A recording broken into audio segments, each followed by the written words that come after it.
பண்ணிட்டு வை மெய்டு வருவாங்க, அவங்க பாத்துப்பாங்க. என்னது மெய்டா? நீங்க 2 பேரும் அப்படி என்ன குடும்பம் நடத்தி கிழிக்கிறீங்கன்னு மெய்டு வச்சிருக்கீங்க? இந்த 4 பாத்திரம் உங்களால கழுவ முடியாது, மெய்டு வச்சுதான் கழுவணும். இது ஒரு அடுப்பாங்கிற, இதுக்கு மெய்டு வேற.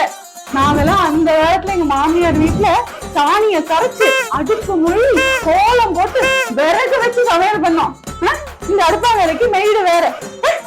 4 8 நடந்தா வீடு முடிஞ்சு போயிடுது, இதை கூட்டி மெயின்டைன் பண்ண முடியாதா?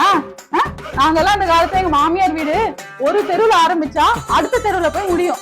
வீட கூட்டி வாசல கூட்டி கொல்லைய கூட்டி வீடு அவ்வளவு நீட்டா வச்சிருப்போம். என்னடா துணியெல்லாம் இங்க மடிச்சிருக்கு?